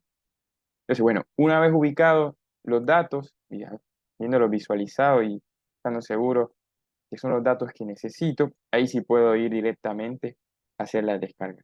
En el caso de la plataforma de Copernicus, directamente eh, acá en todo el panel de los resultados que me muestra, puedo seleccionar el icono de descarga y el producto empieza a realizarse, a descargarse. Acá no me deja descargarlo porque no me logueé. Ese es el primer paso que uno debe hacer. Yo en mi caso ya los tengo descargados, así que voy a seguir adelante, pero de forma muy rápida, este es el procedimiento para hacer la descarga. Bueno, esto ya hemos visto visualización de datos MODIS, visualización de datos SLSTR y también de forma rápida cómo hacer la descarga de los datos SLSTR. Para la descarga de los datos MODIS hay otra plataforma, se llama el Labs, también es administrada por la NASA, y acá me presenta la página distintos pasos, ¿no? Exactamente 4 pasos. Uno, en la parte izquierda, es seleccionar el sensor y la plataforma. En este caso, vamos a seleccionar Modis Terra Aqua, ¿cierto? Y vamos a seleccionar el nivel 1B, que son los datos calibrados en radiancia y muestreados a 1 kilómetro de resolución espacial, que le llamamos el MOB 021 km. Ese lo seleccionamos. Entonces, ya viene especificado el sensor y, digamos, el nivel del producto que quiero descargar. Voy a la siguiente pestaña donde selecciono el día, digamos, en el que quiero realizar la búsqueda. Acá nuevamente, mayo 21 del 2023. Le doy a agregar. Luego, habiendo especificado el día, voy directamente a, a seleccionar la región donde quiero hacer la búsqueda. Así puedo dibujar directamente un rectángulo de la región. Una vez luego de especificar el producto y el sensor, el día de la búsqueda y la región, directamente voy a archivos y acá me muestran los resultados para la descarga, ¿no? Eh,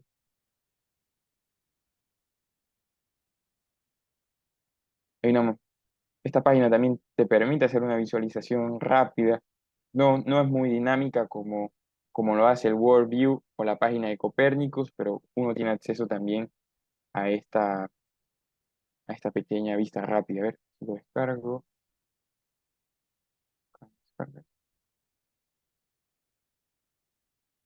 Abrimos. Damos zoom acá en la parte inferior izquierda de la imagen. Con mucho detalle podemos alcanzar a ver el volcán y la nube de ceniza moviéndose en dirección este. Entonces, bien, habiendo también identificado esto, podemos ir nuevamente a File y hacer directamente la descarga de los datos, ¿no? Esta es la imagen MODIS de las 16:10 hora UTC. Entonces, nuevamente va a Files y acá directamente puedo hacer la descarga del dato. Nuevamente acá hay que abrirse una cuenta en el Labs y loguearse previo a hacer la descarga. Yo creo que acá estoy logueado y me deja hacer la descarga. Pero bueno, ya yo he descargado estos dos productos, así que directamente vamos a revisarlos ahora. Entonces, una vez habiendo hecho la descarga de los datos, vamos a hacer una introducción muy rápida de Snap en el día de hoy, muy rápida porque me interesa solamente visualizar los datos que hemos descargado ya en la próxima clase, el viernes, y así vamos a profundizar en todo el manejo de Snap y en el procesamiento de las imágenes. Así que bueno, yo acá tengo abierto Snap y este es el primer pantallazo que podemos ver al abrir el software, ¿no? La parte superior vamos a tener todo el menú principal, ¿cierto? De todo el tema de archivos, de editar los archivos, la visualización, el análisis. Esto es muy importante para ver todo lo que es estadística de los datos que estamos viendo. Tenemos también para importar y exportar datos de los vectores en formato Shapefile, por ejemplo. Y también tenemos menú para hacer procesamiento de datos en raster, imágenes ópticas y también imágenes o datos de radar, ¿no? De radar de apertura sintética, por lo que es datos de Sentinel-1. El Snap está fue pensado principalmente para la visualización, el procesamiento de los datos de la serie Sentinel. La serie Sentinel tiene desde el Sentinel-1, que son datos de radar, Sentinel-2, Sentinel-3, que son datos ópticos. También tenemos Sentinel-4 y Sentinel-5, ¿no? El Sentinel-4 aún no ha sido lanzado, pero el Sentinel-5 eh, ya está en órbita, que es de los datos Tropo. Entonces, muy bien. En la parte abajo de este menú principal tenemos toda la barra de herramientas. Vamos a revisar con mayor detenimiento en la próxima clase. Y acá arriba a la derecha vamos a tener toda la ventana del explorador de producto. Acá es donde vamos a visualizar nuestros archivos.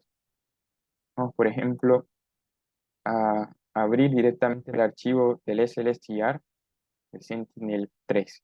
Vamos a File, ventana de import, Optical Sensor. Vamos a ir a Sentinel-3 y vamos a seleccionar Sentinel-3. Acá buscamos, digamos, la carpeta en la que tenemos esos archivos. Y, bueno, eso no lo mencioné, pero normalmente los archivos de Sentinel-3, cuando uno hace la descarga, se descarga en un archivo .zip, ¿cierto? Entonces, el siguiente paso a haber hecho esa descarga es descomprimir los archivos directamente en la carpeta en la que estamos trabajando. Y al hacer de esa descompresión de los archivos, el resultado es una nueva carpeta que termina en .sen3, ¿verdad? Y esa es la carpeta en la que vamos a navegar cuando vamos a abrir los datos directamente en el Snap. Abrimos esa carpeta.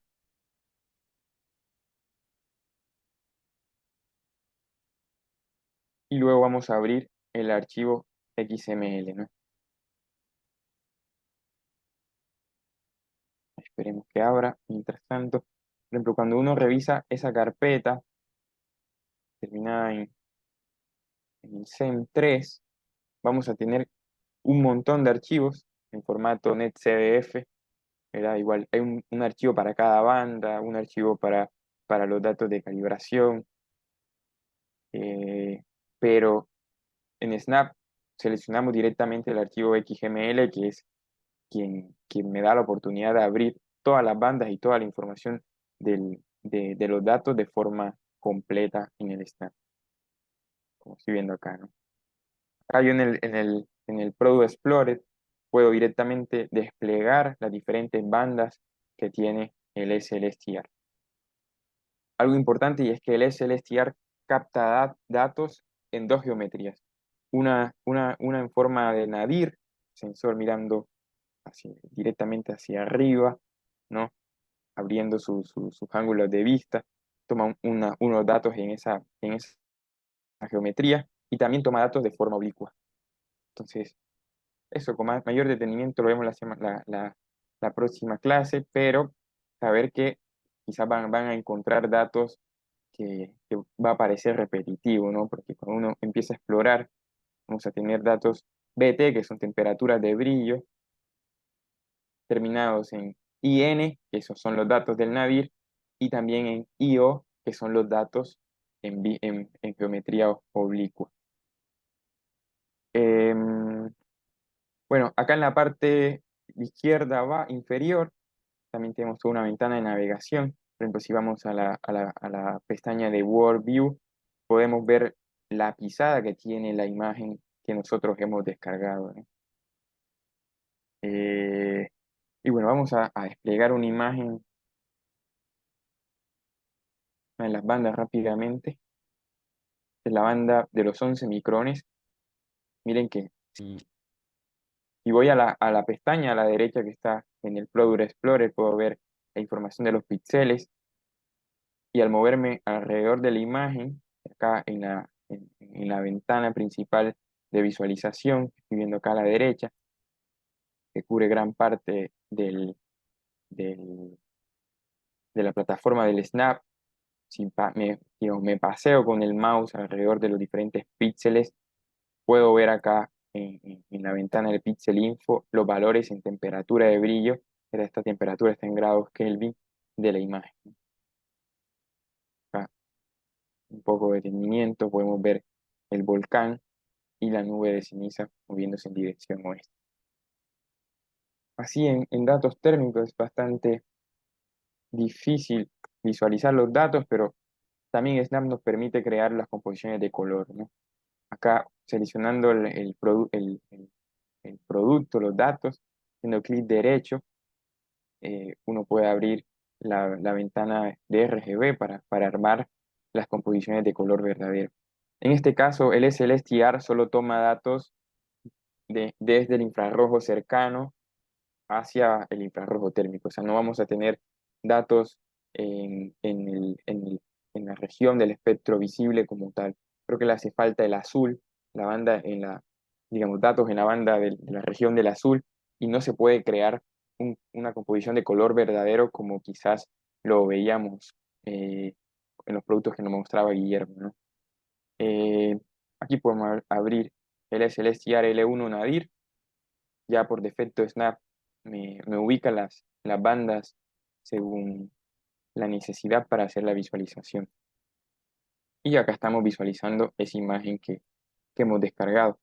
Vemos que en la parte superior izquierda y vemos nuevamente la nube de ceniza.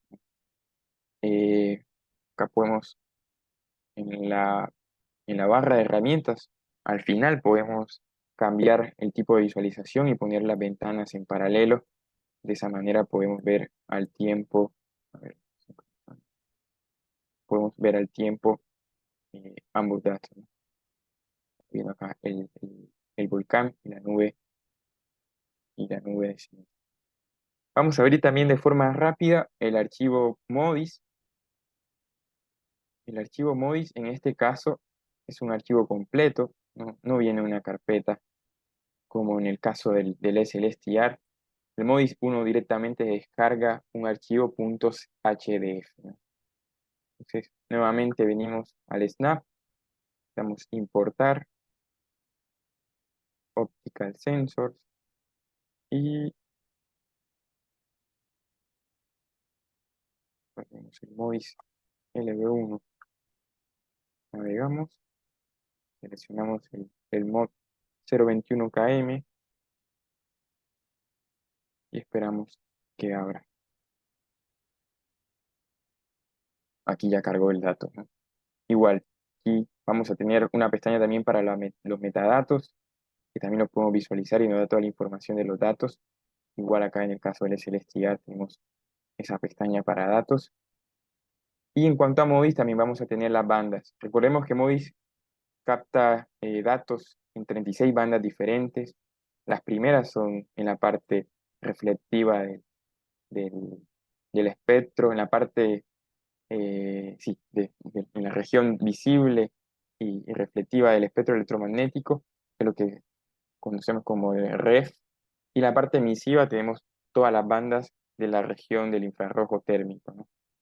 Nuevamente, si expandimos esta pestaña de la parte emisiva y abrimos la banda 31 de los 11 micrones, lo voy a cerrar, todo es celestial, y vamos a tener la imagen MODIS. La imagen MODIS tiene la característica de que los datos están georreferenciados, pero no están reproyectados. Entonces, visiblemente cuesta un poco más ubicarlos, ¿no? Y la otra peculiaridad de los datos MODIS, esto lo vamos a ver con mayor detenimiento en la próxima clase, pero yo creo que sé más o menos dónde está ubicado el volcán, está en la parte inferior izquierda, casi en el borde de la imagen, se alcanza a ver la pluma. Pero uno cuando va a visualizar los datos de la banda de los 11 micrones, los datos no están en temperatura de brillos. Hace falta hacer una calibración para poder trabajar con ellos. Eh, Eso, de forma muy rápida, esto por ahora con Snap. Así que volvamos a la presentación.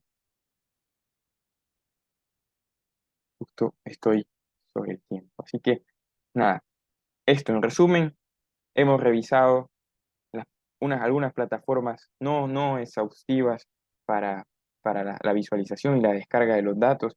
Son las que principalmente nos ayudan a hacer la visualización y la descarga para datos específicamente de SLSTR y MODIS. Y hemos hecho también la apertura de esos datos descargados en el software Snap. ¿Qué queda como tarea el día de hoy? Principalmente, la tarea es realizar el ejercicio de descarga de los datos Sentinel-3, el SLSTR y el Terra Modis de la erupción del volcán Popocatépetl que hemos revisado hace un momento. Esa es la principal tarea. ¿Por qué? Porque el desarrollo del taller en las siguientes 2 sesiones va a estar enfocado a un trabajo práctico que vamos a realizar con estas imágenes que debemos descargar. Ya digamos, con miras al trabajo práctico final y con la idea de ir construyendo ese trabajo, la idea es que también empiecen a identificar una erupción que sea de su interés. Nosotros pensamos que, digamos, si se motivaron a hacer la inscripción a este taller es porque hay algún caso de estudio que les gustaría analizar. Entonces, la idea es que escojan esa erupción de su interés, que les llame la atención, que quieran analizar y realicen también ese ejercicio de hacer esa descarga de los datos para que también ya les quede descargado para hacer el trabajo práctico final. Eh, Como algunas sugerencias, si alguno no tiene una erupción específica, alguna sugerencia de casos de estudios acá en Latinoamérica, eh, hago acá una lista de unas 7 erupciones a lo largo de estos años que han ocurrido a lo largo de estos últimos años, pero nuevamente no es exhaustiva y solo son erupciones en Latinoamérica, no está cerrado a que puedan elegir alguna otra erupción en algún otro lugar del mundo. Eh, bueno, por mi parte, eso. Ah, está chévere.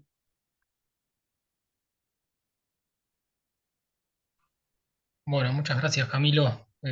Muy buena también la presentación. Sí, estamos un poco excedidos de tiempo. Acá hay algunas preguntas en el chat. No sé si las fueron viendo. Bueno, una era la que habíamos visto, Guillermo, anteriormente, la de cómo hacen las backs a partir de las imágenes GOES para determinar la altura de la columna. No sé si Sí, abordar eso. una de las fuentes es la información que le brindan, pues trabajan en conjunto con los observatorios vulcanológicos.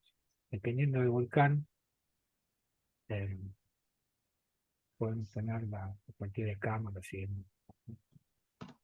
Por otro lado, una de las metodologías más estándar es, tengo entendido, igual eso se le puede preguntar bien a Soledad el miércoles que viene, pero se usa el tema de correlación, la correlación entre la temperatura tope de nube y,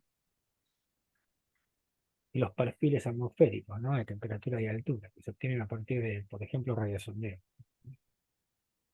Eso depende, no sé depende de si lo tienen automatizado.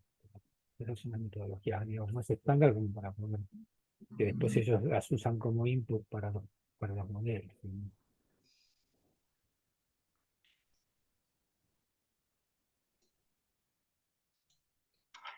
Bien. Bueno, y después hay otras preguntas más. Cuando mencionaste lo del Calipso, lo del LIDAR, creo que era, dice, ¿cuántas soluciones de altura nos dan? Pregunta Wilman.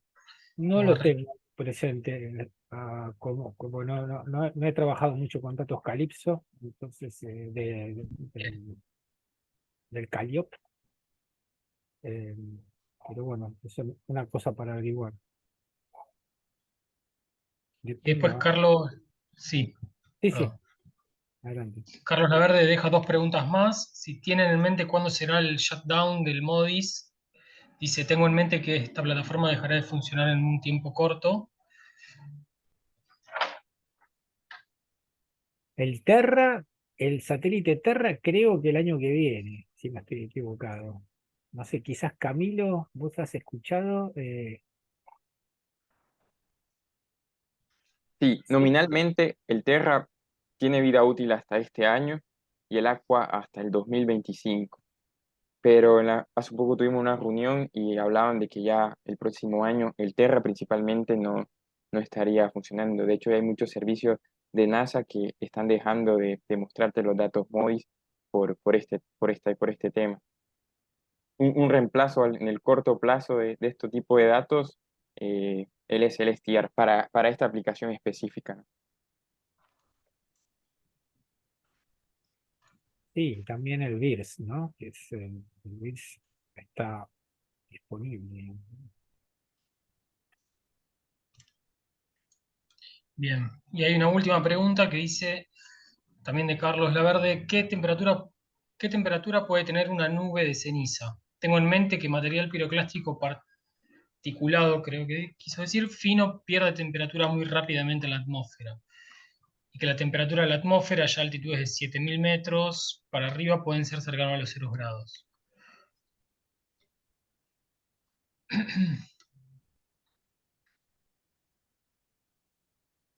Sí, por ejemplo, en la banda de los 11 micrones, uno va a depender también de la ubicación del volcán, digamos, la ubicación en el mundo del volcán, la altura de la nube, pero, no sé, en la banda de los 11 micrones puedes tener unos 250, 260 grados Kelvin, eh, pero está alrededor ahí en esa temperatura.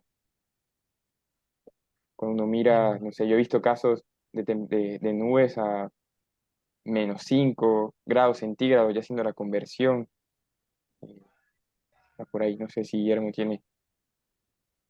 Sí, sí, son temperaturas por debajo del cero, muy por debajo del cero, porque estamos hablando de alturas sobre la superficie, muchos metros por encima de la superficie terrestre. O sea, yo ahí estaba mirando, buscando la presentación mía porque estaba en el gráfico. en el- a ver si está acá. Pero sí son esas Sí, temperaturas. de paso comento, si tienen ganas de abrir el micrófono, hacer una pregunta, les invitamos a eso. También si quieren escribir por el chat, los leemos, pero no hay problema si quieren abrir el micrófono y preguntar y conversar un rato.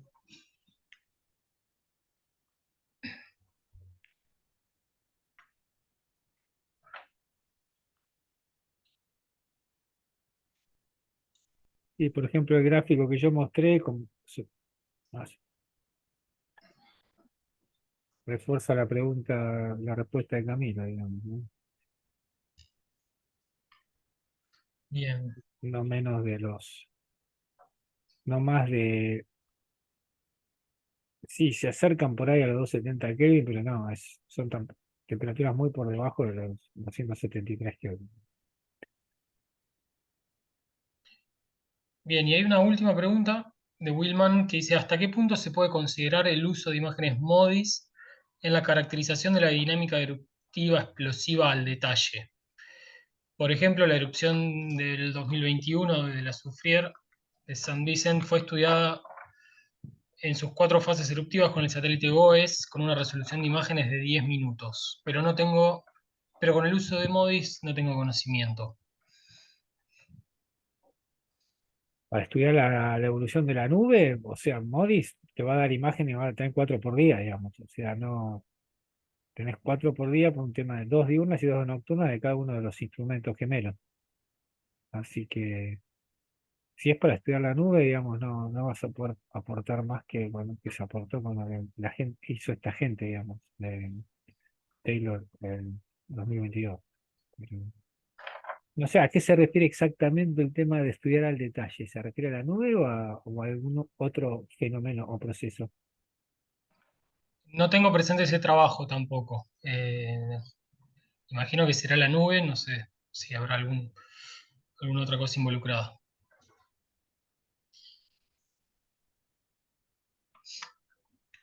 Sí, a eso se refería. Sí, sí. Bueno, parecería de eso ser todas las preguntas por ahora. Eh, Les consulto, Guillermo, Camilo, la idea es poner las presentaciones en el Classroom. Yo creo que de todos modos trataremos de subir el video, ya sea a Classroom o a YouTube y ahí a Classroom, de alguna manera también compartir el material de esta clase para, bueno, si tienen dudas, volver a consultarlo, revisar la teoría. Y las presentaciones las podemos subir al Classroom. Buenísimo, perfecto.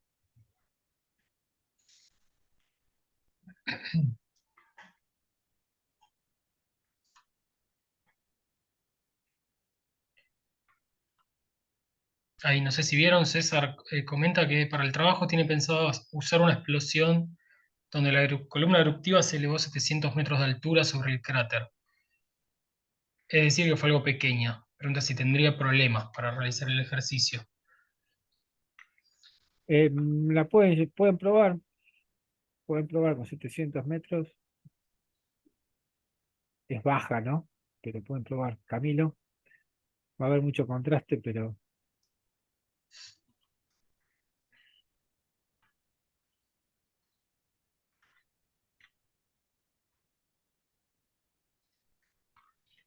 Bueno, sin más consultas, sí. idealmente yo te diría que si tienen la opción de una altura, de lograr algo más alto, mejor, digamos, ¿no? Porque a los fines del ejercicio, pero les puede servir para ver los alcances de la metodología, digamos, ¿no?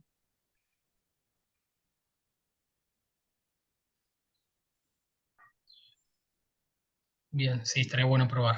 Ahí, Wilman, ¿algún registro de qué tipo preguntas? ¿Del contenido, de asistencia? Sí, de asistencia hay un registro. eh, de todos modos, la idea, bueno, es, como lo habíamos informado en un principio, eh, la idea es poder generar un certificado de participación en el taller. eh, Así que la idea sí es tener la mayor asistencia posible y poder hacer la actividad que proponen Guillermo y Camilo.